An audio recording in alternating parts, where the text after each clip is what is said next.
शरद पवार को हटाकर अजीत पवार अब खुद एनसीपी के अध्यक्ष बन गए हैं। इसके एक दिन बाद गुरुवार को शरद पवार दिल्ली रवाना हो गए। वो यहां पर एनसीपी की एग्जीक्यूटिव कमेटी की मीटिंग में शामिल होंगे। उनके दिल्ली पहुंचने से पहले दिल्ली म्यूनिसिपल कॉरपोरेशन ने उनके पोस्टर्स हटा दिए। डीएमसी ने इसकी वजह नहीं बताई है। इस बीच अजीत पवार से गठबंधन के बाद विधायकों में असंतोष की खबरों पर एकनाथ शिंदे ने कहा कि पार्टी में सब ठीक है, मैं इस्तीफा नहीं दे रहा हूं। वहीं शिवसेना उद्धव ठाकरे गुट के नेता संजय राउत ने कहा है कि महाराष्ट्र का मुख्यमंत्री कुछ दिनों में बदल दिया जाएगा। भाजपा ने भी जवाब दिया और कहा कि शिंदे ही मुख्यमंत्री रहेंगे।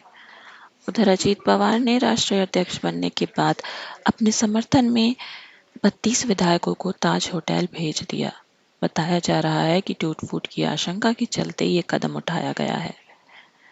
महाराष्ट्र की सत्ताधारी गठबंधन में अजीत पवार की एंट्री के बाद एकनाथ शिंदे कैंप के असंतुष्ट होने की खबरें आ रही हैं। ऐसे में शिंदे ने बुधवार शाम को अपने आवास पर एक बैठक रखी। बैठक के बाद शिंदे ने कहा कि मैं इस्तीफा नहीं दे रहा हूं। मैं जानता हूं मेरे इस्तीफे की खबर कौन फैला रहा है। शिंदे ने कहा कि मैं उन 50 विधायकों का साथ नहीं छोड़ूंगा जिन्होंने मेरा साथ दिया है। वहीं उद्धव ठाकरे ग्रुप के नेता संजय राउत ने बुधवार को कहा था कि महाराष्ट्र का मुख्यमंत्री आने वाले दिनों में बदला जा सकता है। उन्होंने कहा कि एक कहावत है, एक पूरा और दो आधे।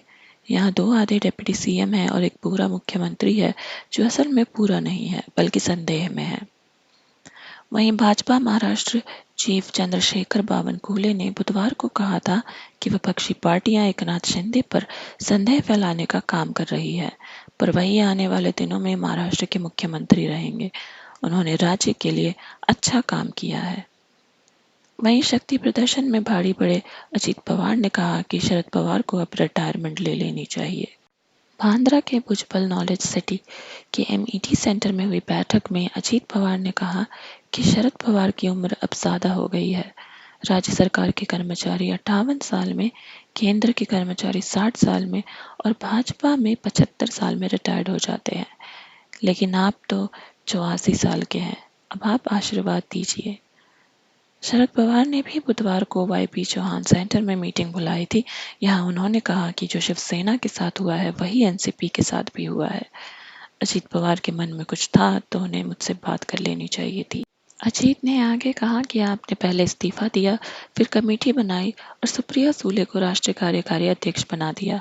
जब इस्तीफा वापस लेना ही था तो दिया ही क्यों था। मैं भी राज्य का मुख्यमंत्री बनना चाहता हूँ।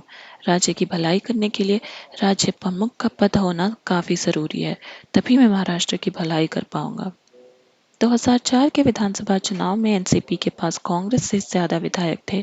अगर हमने उस समय कांग्रेस को मुख्यमंत्री पद नहीं दिया होता तो आज तक महाराष्ट्र में केवल राष्ट्रवादी कांग्रेस पार्टी का ही मुख्यमंत्री होता। 2004 के चुनाव में भी मोदी